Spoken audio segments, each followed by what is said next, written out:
before we start, how many of you are familiar with actions on Google? Okay, and how many of you are familiar with Alexa skills? All right, quite a bit more. All right, I got my work cut out for me.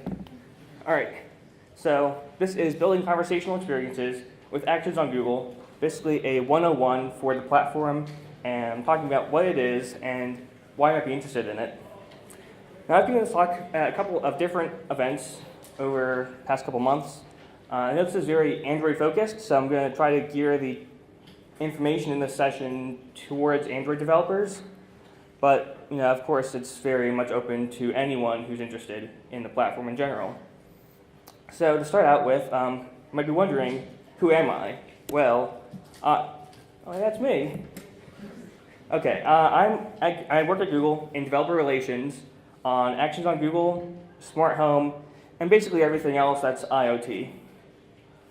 And in this talk, I'm going to be talking primarily about actions on Google, which is our system for the Google Assistant. Now, we've had mobile devices for about 10 years now. Android turned 10 this year. And we're starting to see things move away from standard mobile interfaces. They're really good now. And a lot of interest has been turning towards this idea of having AI or assistants or voice input to navigate some service or some application. And this is something that Google's been really interested in as well. We've been putting a lot of work into natural language processing, machine learning, and speech technology. And this has really manifested itself in the Google Assistant, which is sort of this general purpose tool to help you get things done in the world. And we've been seeing a lot of momentum in this area, a lot of usage. And what's really cool about the Assistant is that it's on all these devices. If you have an Android Wear device, a phone, a smart speaker, smart display, we're trying to create this platform to make it very easy for users to do things, accomplish tasks on this multimodal environment, primarily based around voice, but also supporting screens and text input, and making things work seamlessly without having a very cluttered user interface.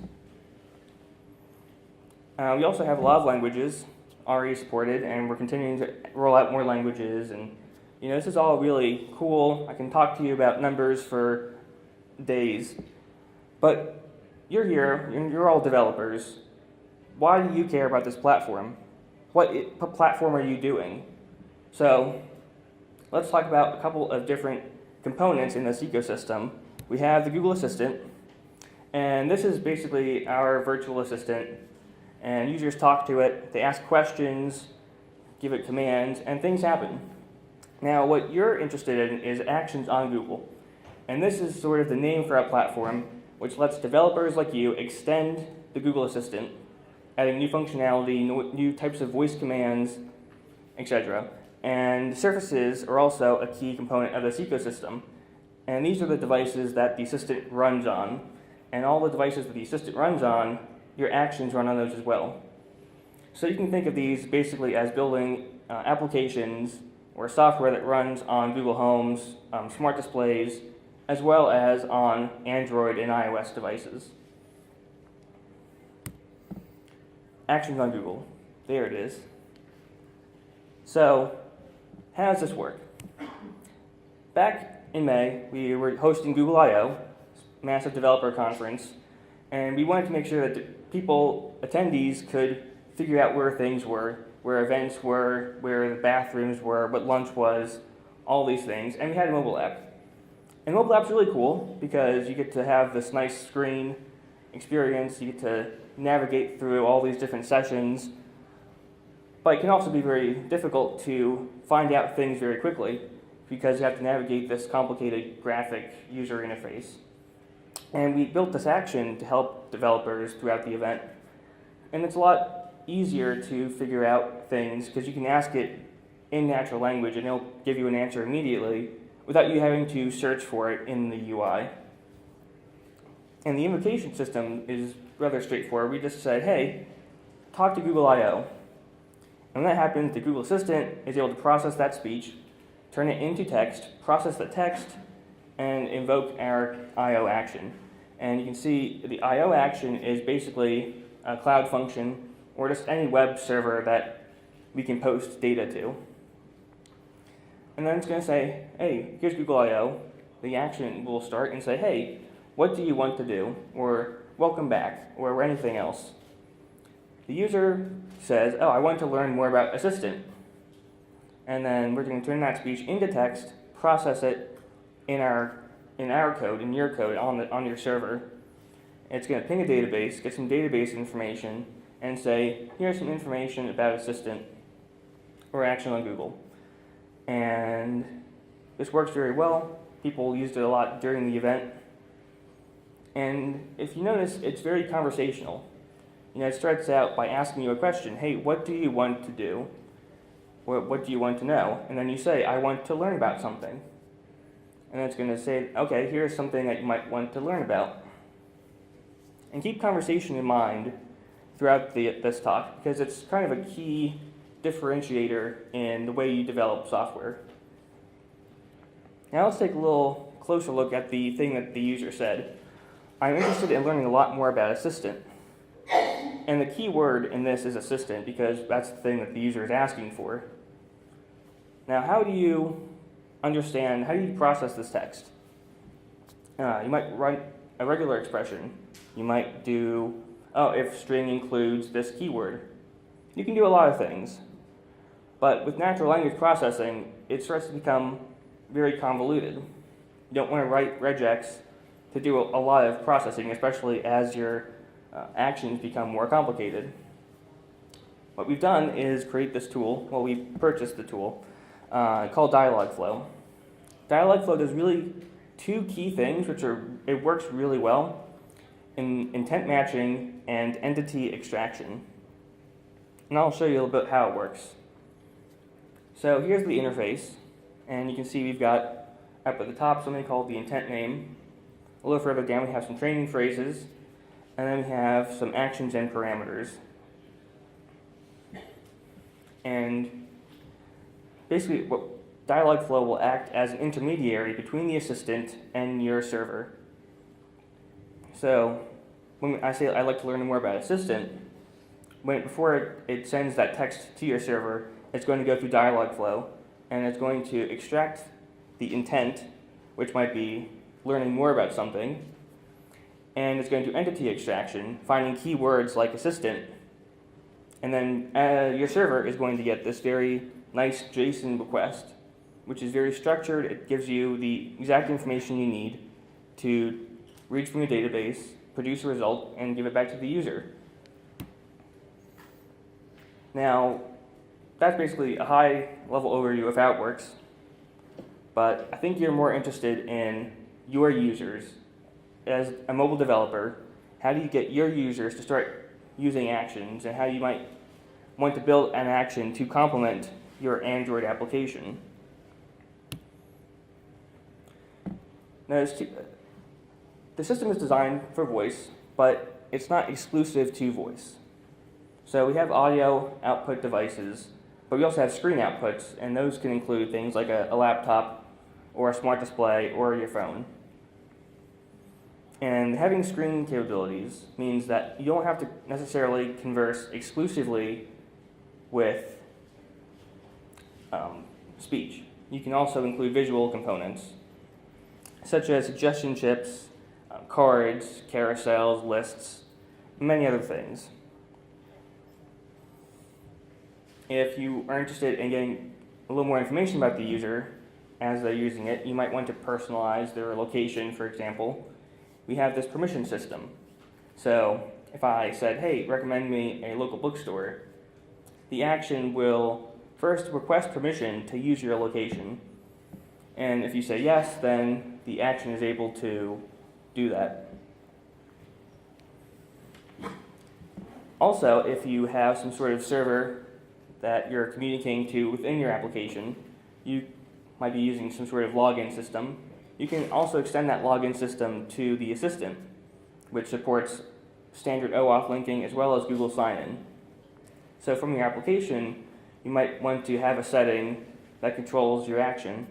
Or from the action, you might want to say something that updates features within your application. And so you can start to see how the two things complement each other. You can also add value through in-app purchases, and this is the same in-app purchase system that you might already have in your Android app. You take the in-app purchases from the Google Play console, and through your action, you can request that users purchase them, giving you a way to monetize your action as well as complement your existing capabilities in your Android app. And there's, of course, more ways that you can build actions if you are interested but not entirely convinced of what you want to do. I just want to try something out really fast. And we have something called sample actions. And sample actions are basically a one-click to deploy a very simple sample. Or you might want to try out smart home if you're doing a smart home project. Or you might want to try one of these templates, which are really simple. It takes you 5 minutes in a Google spreadsheet to write some questions and some answers, and then suddenly you build a trivia game. So that's really cool. And we also have a lot of ways of reaching users on our platform. We have explicit triggering, such as, hey, let's talk to Google I/O, which will identify the name of the action. You can also do deeper invocations, such as directly asking for a specific type of query, and then it will give you the answer much faster. And that's cool, but we also are looking a lot into implicit invocations. So now the user isn't necessarily saying, hey, let's find this app and open it and then do this thing. The user might just want to say what they want, and then the assistant will identify the right application to give to them.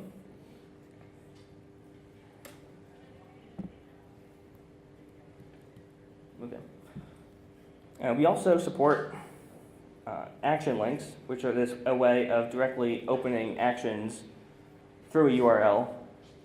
So if you got an app or a website and you would say, hey, try out our action on the Google Assistant, you can have a button there, and when they click it, they're going to navigate to this nice display page in the Assistant directory. And the Assistant directory is basically our listing of all of the actions that people can try, basically the equivalent of the Google Play Store. And you can go there on the web or on your phone and find all the cool new actions that you can try out. And they can serve as inspiration as well as just help you as a user find what kind of things that you can do. I did touch on conversational design a bit earlier, and I do want to highlight how it's a lot different than normal graphical interfaces. Conversation is a lot different in that it's real time. When you ask a question, you're expecting to get an answer back relatively soon, and you see in some of these examples, they want to buy tickets. And the ticket action is going to say, okay, how many people do you want a ticket for? And the user might not know right away. And they might be thinking in their head, they might be asking the person next to them. And there's a couple of different ways that the user may not give you the exact answer that you want. And in a normal GUI, you might have some sort of error prompt, like, oh, that's not a number, or do something else. But in conversation, it's a lot more difficult because users expect to talk in natural language. They want to say, these are the people, and have the system figure it out because we don't want to tell people how to speak. And so with conversational design, you may want to develop ways of prompting the user to give more precise answers. And so in this example, the action is saying, oh, I'm sorry, I didn't understand what you were saying. Can you give me a more precise answer? But doing it in a way that feels like it's friendly and cordial. And it's going along with the conversation, we have a lot of different types of audio output configurations. So SSML, which is speech synthesis markup language, gives you a lot of parameters to control how speech is synthesized. You can just send plain text, but you can also add breaks, audio files, and a variety of other tags, which make the audio feel more dynamic and more immersive. And we do have some very nice incentives for people who are developing actions. And when you publish your first action, whatever action it might be, you can get a cool t-shirt and you get a lot of cloud credits, $200 of cloud credits each month for a year.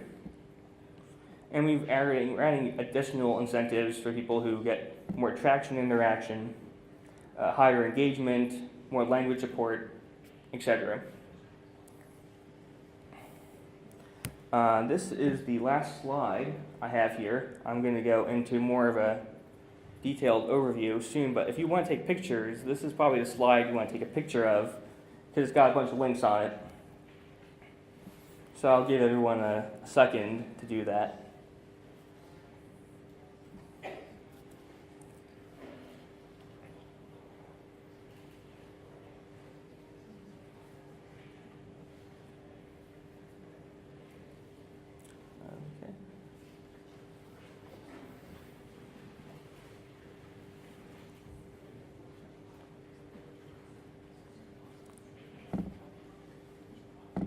Alright, so let's get started with, we'll start out with a demo of the Google I/O action.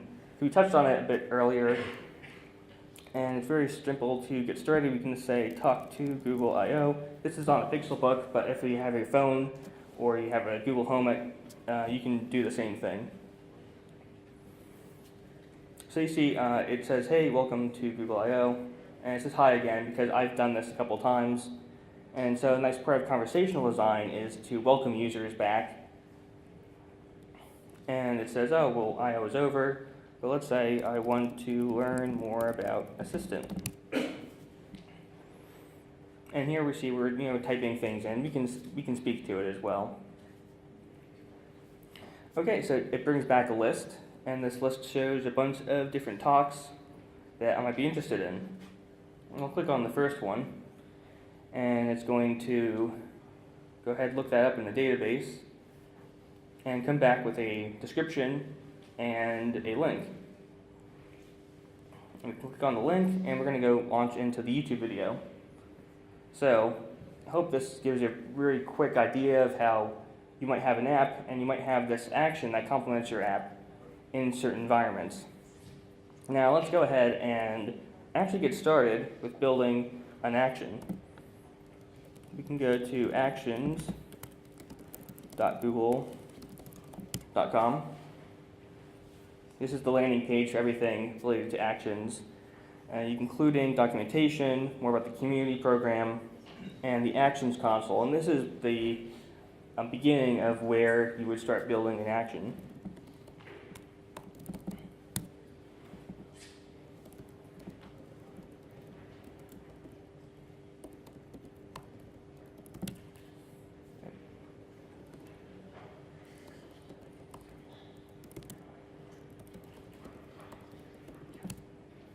There we go.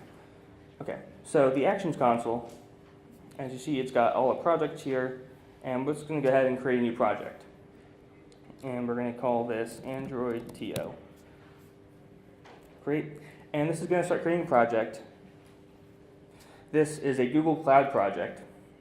So as well as provisioning all the settings for an action project, we get access to Firebase or Google Cloud, or everything else within the context of our action.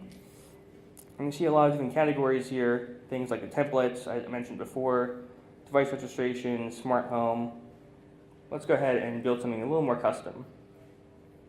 So we have this actions thing here. We're going to build our first action. And there's a couple built-in intents, but let's just go crazy, build something custom. We're going to go ahead and launch into Dialogflow, which is going to make it very easy for us to build natural language processing in our action. We'll create this project, and in a second, it'll be all set. And I can get started with showing you how it works. Now, there are two intents that come by default. We have the welcome intent. This is going to be what happens when you say talk to our action. And you can see there's a couple of default responses. And we have a fallback intent. This is what happens when the user says something that may not necessarily make any sense. And in that case, we're going to go ahead and try to fall back. Let's create a new intent. Let's call this favorite color. And it's in training phrases. So when the user says what their favorite color is, let's try to capture that. How do we do that? There's a couple of different ways. You might say, I like red. My favorite color is blue. Green is cool. And you see, as I'm entering each of these things, not this one, its dialog flow is automatically capturing key phrases. And in that case, it's going to create these parameters, such as color.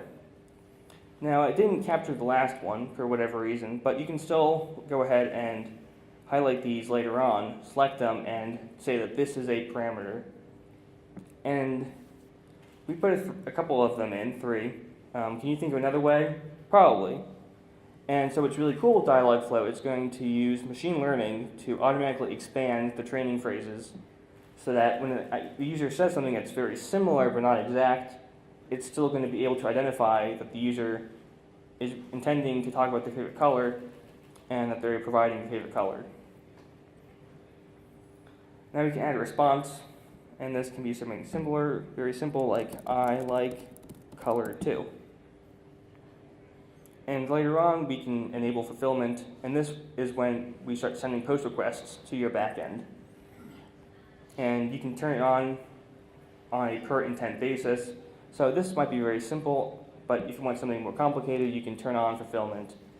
We have a Node.js library, if you're familiar with Node.js, and it works very well with Firebase and Cloud Functions. And since it's part of the same cloud project, you can use that very effectively. But it's basically just a JSON post request. So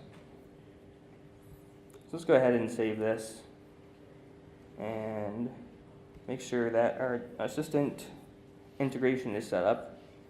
It looks like it is. We'll say auto preview changes and start testing it. So we're going to update our project, and we're going to come back to the cloud, the console for Action on Google, and we're in the simulator. And the simulator allows you to try out all your commands, make sure that they work, that they look correct, and it will help you debug any type of errors that you might be having. If you are interested in this SSML, we have this nice tab here, which lets you build and simulate SSML responses. Now you see here, it says talk to my test app. We're going to go ahead and click this. This is synced to my account, so if you have a smart speaker or a phone that you want to try it on, it's going to work on those devices as well.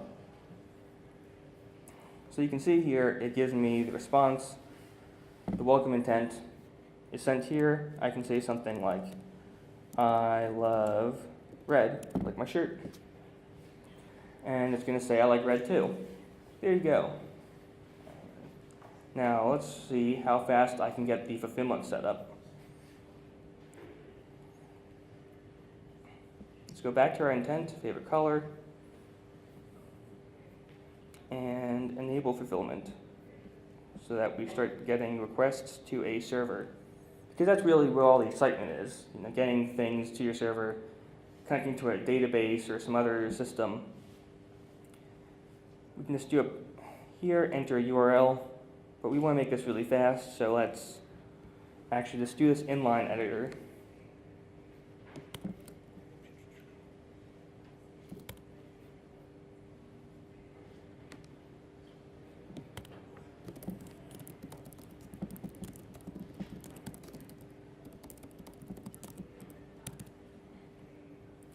And dialog const app equals dialog flow. And you see here I'm just writing some Node.js in this editor, very standard. So app intent. So let's capture the favorite color intent. And when this happens, we're going to add a handler.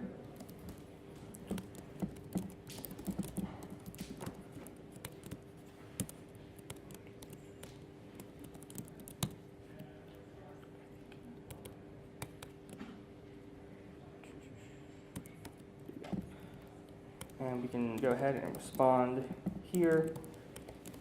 I like color 2. And deploy a cloud function. Might take a second to deploy. And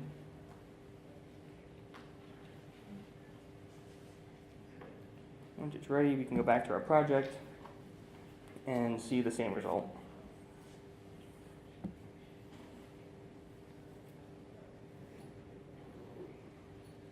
It may take a few seconds.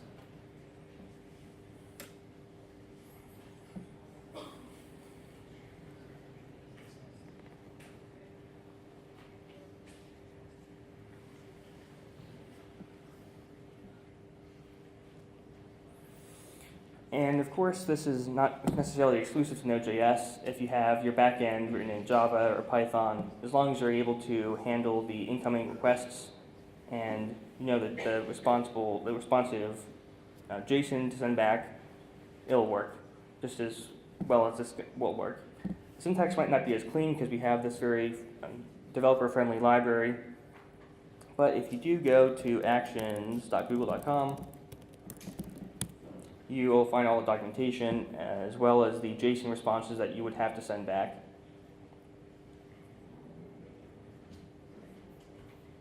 So you got some stuff here. We have more responses over here. And you can see the JSON that you would send instead of Node.js. Exports.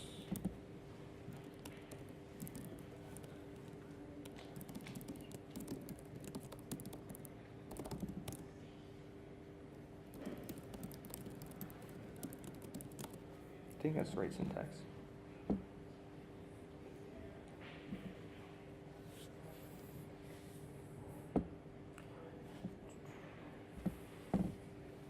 Nope.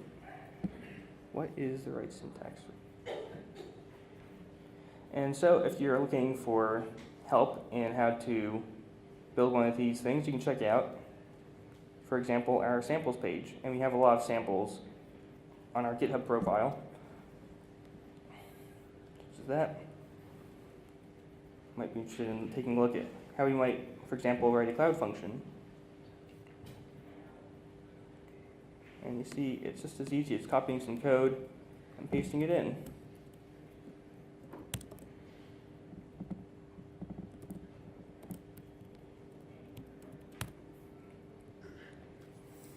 And so it's really nice with cloud functions or any sort of web server is that it's very quick to redeploy code.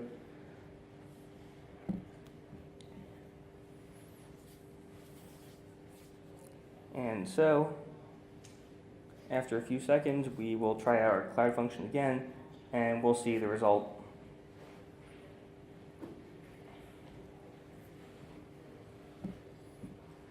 If you are using Firebase functions, you can take advantage of Firebase console for seeing logs and Stackdriver and all the tools that come built in with Google Cloud projects. Let's go ahead and say cancel. This will automatically exit out from our action and gives it the ability to try again. We talk to my test app and it's going to say welcome again, and we'll say something like I like red. And we're going to see the cloud function get called and say I like red too. So, looks like it's time to wrap up. I hope this was a very helpful overview of how to get started with actions.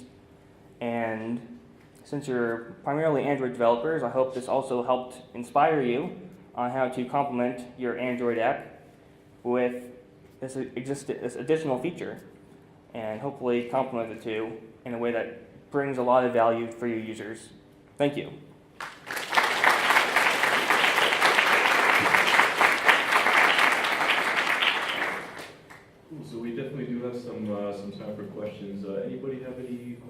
talk about actions? One Yeah. over here.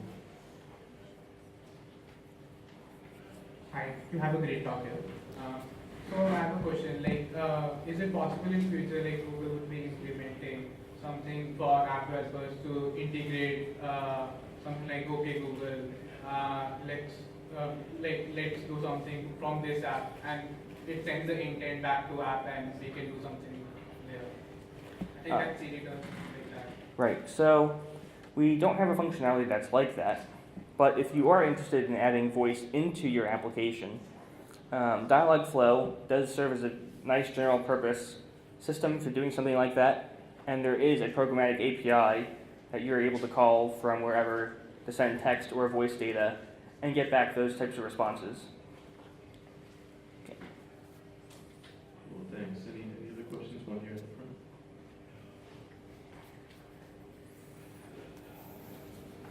Thank you so much. I have worked with one of the POCs for using actions with Google Home. It was amazing. We had so much fun working on it. But it remained a POC because of one of the main reasons being for security reasons. Each user will be obviously connected to their Gmail accounts, Google accounts, and all the conversation and everything is saved by Google in their user's Google account.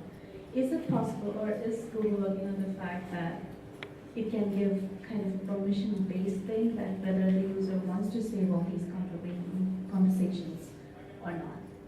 Allowing the user to control the security, maybe this would be kind of a very secure information, a password or a banking transaction. Yeah, we began a couple of people who are asking for those types of things where the data might be more sensitive, and we're definitely continuing to look at how to improve the privacy so that some of these applications might be secure to use. I mean, right now, as you might know, it might not be the right choice for a banking application, but we're definitely thinking about it. Cool. Do we have any other questions at all? Sweet. Okay. All right. Hey, thank you so much Sure. for joining us today. One more round of applause, please.